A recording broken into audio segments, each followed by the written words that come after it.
All right. And welcome to another weekly discussion episode on the Michigan Sports Truth Podcast on YouTube and on Twitch. I'm Taylor Phillips along with Ed Smith. Got lots to talk about. Yeah, A little Pistons, lots of Lions and Tigers, and a little bit of college football affecting high school football. But first off, Monty Williams, I forgot who he is, but he declined the Pistons head coaching position last week. So, Ed, he was give the us a he was the background on him. former for sure. He was the former head coach, the recent head coach of the Phoenix Suns. He had just taken them to the NBA Finals in 2021. He just recently won the NBA Coach of the Year award, I believe, in the past year or so. So when it became available or became aware that he was now available and was vacant as a result of his termination from Phoenix, I think that's when you saw the Pistons at that point in time tried their best to make at the very least an offer, which is what they did according to Mark Stein. That show because according to him, he stated that a big money offer was made to Monty Williams from the Pistons, but Williams decided to turn him down. Now, to me, it shows a couple things. It shows to me at the very least that Tom Goris or someone high up in the organization wanted to do the due diligence and at the very least throw a feeler out there to see how interested Monty Williams was. Nobody was going to be uh, guaranteeing that he was going to come here at any shape, at any place or time. But the fact that you at least got an offer out to him lets me know that you did your due diligence. You at least tried. You attempted to do something with this. You didn't sit on your hands to do nothing. And if he declined, oh well, that's business sometimes. But it shows me that you at least gave effort and you are aware of what you wanted to do to fill this head coaching vacancy. So while we're not getting Monty Williams, it may very well be a likely sign that instead, and again, this is according to Mark Stein, Troy Weaver has been favoring Kevin Ollie instead. Yep, that's what we all assume. And Kevin Ollie has all along been the favorite to become the next head coach of the Detroit Pistons. So Yeah, for sure. that solves it all and narrows it down. It really does. I mean, you have to remember the fact that when Kevin Ollie was still a player before he was a coach, he had finished his career in Oklahoma City when Troy Weaver was there as an assistant GM. Um, in terms of the credit that he gets, I think you could tell it's been mentioned multiple times, but Kevin Durant himself has given credit to Ollie for being laying down the groundwork for what became the culture that he enjoyed when he was in OKC. He did that. He gave that credit to him before he left and after he left. So it shows of how high up Kevin Ollie is regarded by some of his peers at the very least. It is worth noting that that most view him or see him as a development coach, and I think that could be a fundamental that is necessary when you have a team that's full of young players like a Cade Cunningham, like a Jaden Ivey, like a Jalen Duran, like an Isaiah Livers, and so on and so forth. You want to see what your players can do in terms of getting better. I understand some people have reservations about, they don't like the of how he's more seen as a motivational speaker than he is a head coach. Well, that may be true in terms of how he speaks to the game, but I think there's ways to work around that. You can get yourself a coaching staff full of people and coordinators that can construct game plans and do the right X's and O's that way. We didn't see Dan Campbell. It could be done in a similar style to how we see Dan Campbell do it here with the Lions when you think about it. Yeah, and speaking of the Lions, a fifth player also developing, unnamed, is was being investigated for gambling and may be in violation, according to NFL Trade Rumors.co. Hmm. Yeah, I'm glad and you mentioned that. it's the I'll keep. second wave. Yeah, I'm glad you mentioned that. It kind of speaks to the why I didn't freak out at that quote that Jameson Williams gave at OTAs when he spoke with the media of how he wasn't aware of the rule when he committed that violation. It goes to show you that A whole lot of people at the team did not know of that rule at all. When you consider the fact that not just players, but also front office staff as And he well. surpassed his rookie year too.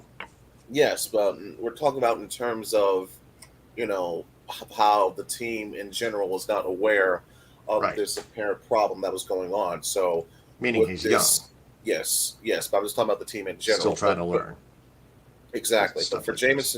But for Jameson himself, though, he did at least speak to the media, which I did like to see. He didn't appear, at least he indicated that he was not going to appeal his suspension. He said he's going to leave it at that. He's going to take the suspension on the chin, and he says he can't wait to get back with his team. Now, to me, he came off as someone who was showing a little bit of accountability for himself, and that's good because I know there's already a perception for some people that he's this young, immature bust in the making. But I still say give the kid some time, give him just give him the right amount of time to learn from his mistakes. Number one, and show you what he can absolutely do when he gets on the field. To know that no, there's a reason why the Lions did what they did to take him at number 12 overall. Yep. And Jahmyr Gibbs was selected 12th overall, and he had some quotes to say to the media along with Aidan Hutchinson, and we mentioned Jameson Williams speaking that he wasn't aware of the gambling situation on his 6-game suspension, but Aidan Hutchinson had something to say as well. So, Ed, take it away on those quotes. Not so much about Aidan Hutchinson. In terms of Aidan Hutchinson himself, he was mentioning about he wanted to make changes to his diet. He wanted to put his body in much better shape. He felt that the way he was handling himself with eating certain meals, like he mentioned himself, he was eating takeout every other day after practice last year. He's trying to cut down on that, for example. We've already mentioned in the previous episode of how his body has looked in a much different shape in terms of how he's taken up weightlifting this past, with OTAs and voluntary workouts and everything and so forth. And also the fact he's growing out his hair more. I know that's a little inconsequential fact, but he was asked about it and he gave an answer about why, he's growing his hair. He's not giving a distinct reason. I guess he's saving that for a surprise. In my opinion, he's just growing his mane out because he wants to be a literal lion. But nonetheless, it's good to see Hutch out there. He's looking in good shape. I think that's the fact that he wants to take care of his body early on shows that he is very serious, putting in the dedication and the hard work necessary to become an even better player than what he is now. For Jahmyr Gibbs, he was running in pads, but he wasn't doing too much. He was doing mainly reps with second and third teamers. Dan Campbell did mention that he is dealing with an ankle sprain, so that's why we didn't really see him out there with the first teamers. Instead, we saw that more so. Obviously, we saw that with David Montgomery, who, in my opinion, looked pretty good out there with a couple snaps, couple reps out there. And since Gibbs was not available, we saw Jamar Jefferson step up and do some first team reps.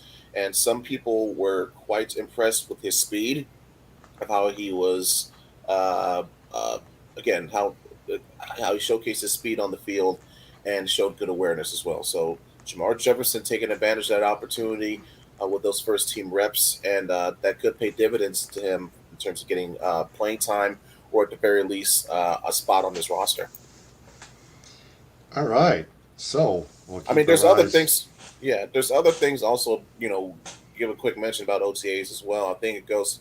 I think it is important to mention that we saw Calvin Johnson again up there as Yeah. well in Allen Park. It Still trying to shows make a return, huh? that there's continued work, continued progress being made in rebuilding this relationship between the Lions and Calvin Johnson. So that's always good to see.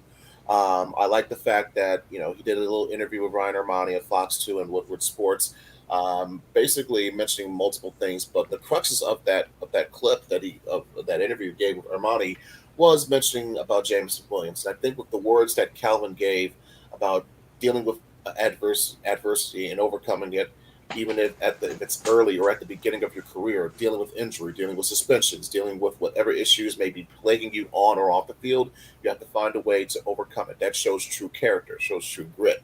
And I think that Calvin himself saying this could be hopefully seen as, obviously some sort of a message of understanding for Jameson Williams, um, as well as a potential olive branch, because I would very much love to see Calvin work with and mentor JMO, very much so. I think taking him under his wing could do a great dividends for his career and his character as a result. All right. So, Calvin Johnson, yes. Let's not forget about him. Yeah, can't forget about him for sure, and also can't forget other people too returning from their injuries or dealing with recuperating from injuries. Obviously, Hendon Hooker can't do too much since he's recovering from his ACL injury, but he was at least there, in uniform, throwing the ball around a couple of times.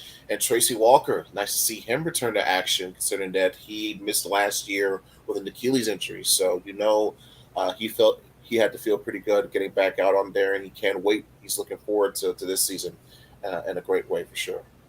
Yeah, let's hope he plays more disciplined than last year. Well, he didn't play. We didn't play at only all. Only one game. Right, because he's injured. He blew out his Achilles. Yeah, so his Achilles. that's. Yeah. Well, I mean, the year before that. I expect that, and again, we can't really go too much of 2 years ago because I think he's a much different player, much better. Yeah, I was only now. mentioning that. Yeah, I got you. But yeah, I believe we will see that for sure. He's different. Yeah. Yep. Just got to prove it to me. The Tigers, they took 2 out of 3 from the Kansas City Royals at Kauffman Stadium and 3-4 at home at Comerica Park against the Chicago White Sox. That one loss against the Chicago White Sox, Joey Wentz got absolutely rocked like he usually does. His ERA is like over 8 or so. Yeah, that's just your typical back end rotation guy. You need someone there for depth purposes, and if he can give you a good enough quality start every once in a while, good. If not, you can't really fret about it too much. It is what it is. Yeah, I'm not fretting about it, but any fifth back end rotation pitcher can pitch a lot better than Joey Wentz has thus far in the major league level, at least statistically and analytically. His numbers are way up there, even higher than Tyler Alexander's from last year. What you're describing is reminding me of the years that we had to deal with Brad Penny as our 5th starter. Yeah, but their wins, they were very impressive, especially the last 2. They came back they started out a 2-0 lead yesterday. They fell behind 3-2 on Andy Ibanez's careless throwing error sidearm. If you're going to throw sidearm, make sure you release the ball in a timely fashion. Don't release it too early, whether you're throwing sidearm or overarm. Find a way to make sure it's on target.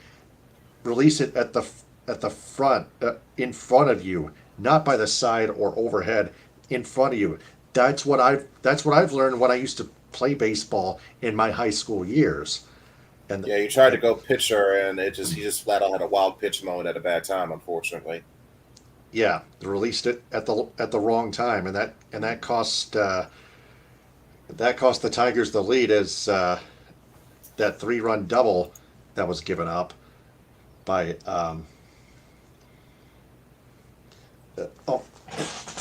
I forgot what his name was. Let's see. Let me check the game summary here. Summary. Scoring. Gavin Sheets, that's right. Yeah, that was the guy that soared that 3-run double over Riley Green's head at center field off the wall. But Zach McKinstry tied it at 3 with a home run, and then Riley Green and Spencer Torkelson back-to-back doubles. Tigers jump back in front 4-3. And then after Torkelson stole third, Eric Haas singled him in for a 5-3 lead. And then next inning, bottom 8, Zach Short, a 2-run home run. Zach Short has been a lightning rod at the utility position, but especially offensively. Yeah, it's had a very tremendous week, coming in with timely clutch hits, great variety. Very valuable, Zach Short. He's really developed. Like I didn't even no one expected him to, but hey, that's much needed. for sure throughout the lineup. And another person that showed at least a level of development, at least for this week, Akil Baddoo. He hit 2 home runs in this He's series been against the catching White fires. Sox. Yeah, He's I been believe catching one of them was fires. a grand slam. One of them was a Grand grand slam slam as earlier well. today. Yes. Yes. Yeah. We also saw at least much better outside of that one, some minor issues, but I thought we saw a much better effort from a couple of our pitchers in this series Lorenzen, against Chicago. Lorenzen. Lorenzen, and Eduardo Rodriguez. They both deserve to win. Yeah, They for had sure. 2 blown leads, but still, the Tigers somehow find a way to win both games. Don't They forget about Faedo. Don't forget Faedo. He Fido, had 10 yes, strikeouts. Faedo 10 has 10 strikeouts. strikeouts. He was impressive. Mm-hmm. That was that was in a 7-2 win. Fido got his first win of the season. His ERA is lowered to 4.15.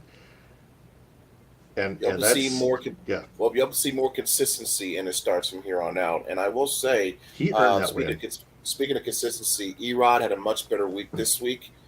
He gave up only 2 runs against KC, even though it's a loss, but still, 2 runs is 2 runs. And he gave up the 1 run today against the White Sox. So now in his past 9 starts, he is 4-2 with a 1.4 ERA. In my opinion, that's called building up leverage for your potential trade value. Exactly. And that one game against Pittsburgh was just a fluke. Mm-hmm. Eduardo It feels Rodriguez like was quickly getting his game back. Mm-hmm. Now, you hope it keeps up this way from here until July. Now, with that being said, the further along you go in this season and the closer you are in this race for the AL Central, which as we speak, they're not just only 1 game below 500, which means they have the chance to, they're not only just 1 game below 500, which I think this is the first time we've seen this from them. This is the first time we've seen them at 1 game below 500 since they were at 2-3 at the start of the year. But like you mentioned, Taylor, they are now 1 game back in second place of the Twins, who lost today earlier against Toronto. So we may very well be seeing a chance where the Tigers could end the Memorial Day tomorrow, at the very least, tied for the division lead. And that's saying something considering the start that they had. They started 2-9 at the beginning of this season, and they've just racked off victory after victory ever since. At the very least, if they're not playing AL East teams. You have to keep that in mind. But still, you play who's on your schedule, and if you win, you win. Yep. A win's a win. And Javier Baez, that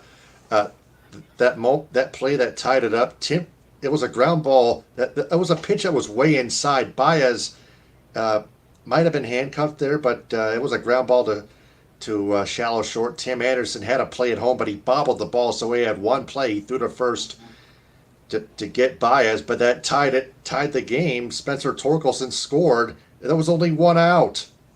Hey, you take your RBIs whenever you can. Wow, yeah. And with Baez being an experienced veteran hitter, he'll take it. Very lucky break for the Tigers. And then the bottom of the 10th, Spencer Torkelson, the extra inning runner, or some might say the ghost runner, or no, I'd still say the extra inning runner. It has the same meaning. It just varies on what you feel the term or definition should be, but it's all the same meaning. Yeah, by rule. Spencer Torkelson moved to third on a deep sacrifice fly to center by Jonathan Scope, and then Eric Haas sacrificed him home with a fly ball to center as well. Yeah, that was deep too. That was deeper than deep enough to get Torkelson home. Yeah, that's called smart baseball, whether it be small ball or hit in the air toward the deep portions of the outfield, almost near the warning track especially. Yeah, well, another example of smart baseball would be the patience that they've been showing at the plate as of late, drawing more walks. Their walk rate and their pitcher, walking percentage rate is much better this year compared to what it was last season. Yep, got to keep protecting the zone no matter what, and laying off the pitches that are up, and the basic stuff, laying off the pitches that are. I think Jim Costa mentioned that as a potential motto from Scott Harris about wanting to dominate the zone. So that will be an example of it. Showing good patience at the plate, not chasing anything out of the zone, only waiting for the right pitches that to get for you. That will be an example of dominating the zone. And Exactly. you've seen what has led to the offense. Basic stuff. Basic stuff. It's not hard at all in any level of the sport of baseball. So one more thing we have to get out of the way before we wrap this up. Um, there's this Black Friday game on week 13. That's the day before Michigan plays Ohio State, by the way. Michigan State against Penn State on Black Friday at Ford Field at 7:30 on NBC and Peacock. But it pushes the Michigan High School Athletic Association football 11-player state championship games for divisions 1 through 8 to Saturday, November 25th and Sunday, November 26th. So, Ed, not sure. I'm not sure. I'm not. I don't feel personally offended by that. I know I'm a play-by-play guy. I'm not No, offended by this, but but it some have just complained, feels. including Frank Vashner.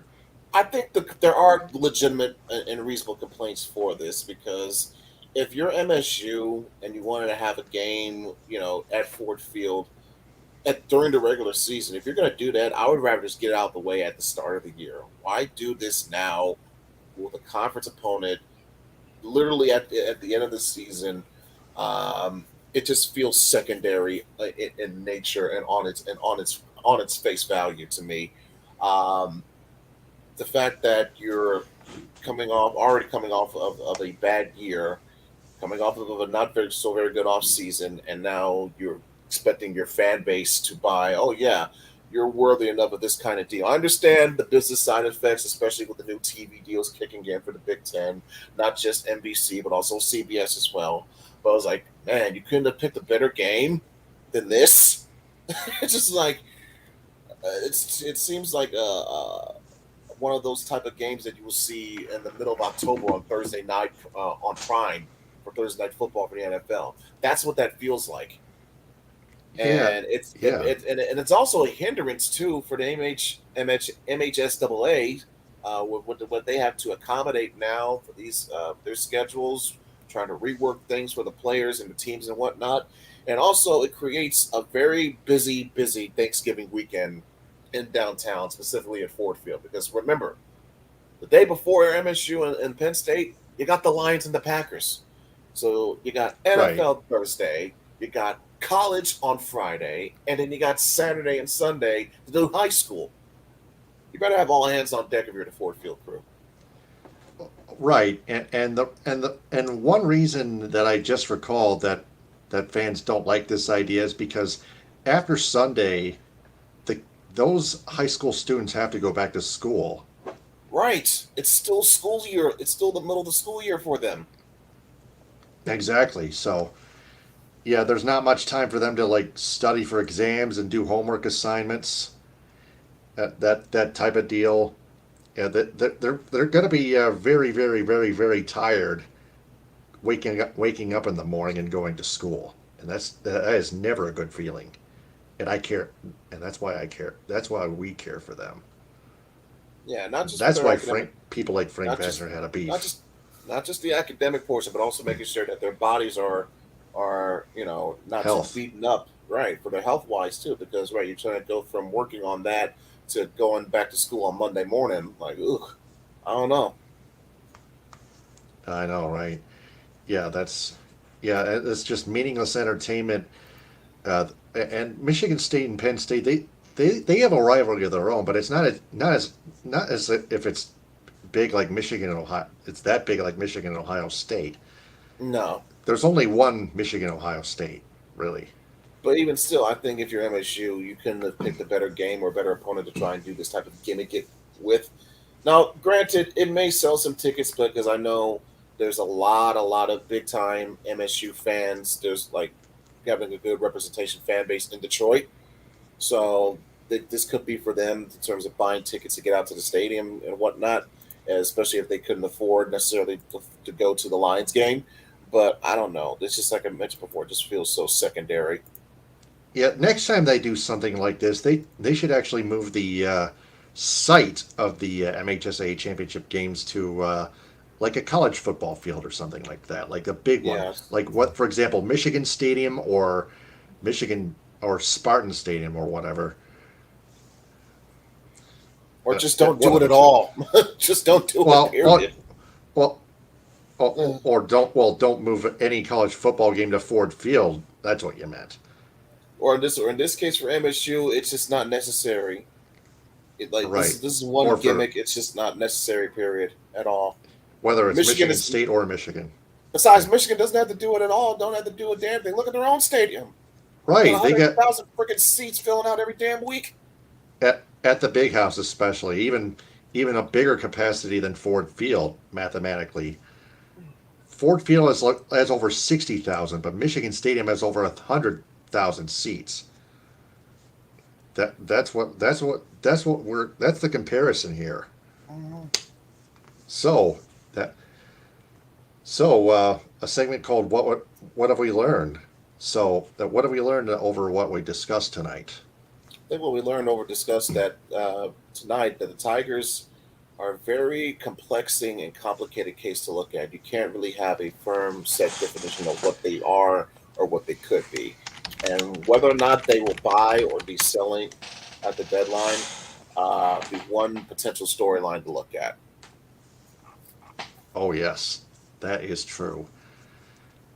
So we're going to keep an eye on everything that we've discussed tonight, plus everything we've discussed in the past, and that is another weekly discussion episode on the Michigan Sports Truth Podcast on YouTube and Twitch. I'm Taylor Phillips. He's Ed Smith. Let's see. Follow the Michigan Sports Truth Podcast on Twitter and Instagram at Michigan_truth. This podcast episode will later be posted on Instagram a little bit later on. Like its Facebook page and subscribe to its YouTube channel at the Michigan Sports Truth Podcast. Also on my Twitch at DT2Phillips1984. I am on Twitter, Instagram, and YouTube at DT2Phillips. Ed Smith is on Twitter, Instagram, YouTube, and Twitch at EdSmith313. Shoutouts go to Athletico Physical Therapy on Woodward in Ferndale. Cali Tickets, call Mark Goldman at 877-225-8425 or visit CaliTickets.com. Cadillac Nutrition, download the Engage app to place an order for an iced or hot protein coffee, energy tea, or protein or post-workout shake. Creative Embroidery of Cadillac for designing the Michigan Sports Truth Podcast logo on my long sleeve shirt and t-shirt. Cuts by Melanie in Lake City. I might have to get another haircut over there. The Edo Ramen House in Royal Oak, rated Detroit's best Japanese restaurant for consecutive years. 248-556-5775 or visit EdoRamenHouse.com or follow them on Instagram at Edo Ramen House. Delicious sushi and Filipino food. Let's Roll With It rolled ice cream in Cadillac, now branded with the Food Mafia. Northern Star Event Rentals in Cadillac. 231-884-8195. Book a reservation today. Like their Facebook page. The Masaki Golf Club in Lake City. Baldwin Family Healthcare of Cadillac. The Red Ox Tavern in Auburn Hills. Samaritas Senior Living in Cadillac. United Food Service Solutions of Grand Ledge, Michigan, where Jim Lyons, a DSR resident, works. And Yen Yoga and Fitness in Traverse City. We'll talk to you next week. For Ed Smith, I'm Taylor Phillips. Ta-ta for now. And remember, we observe the truth because the truth happens. Stay aware, everyone. Take care and be safe, everybody.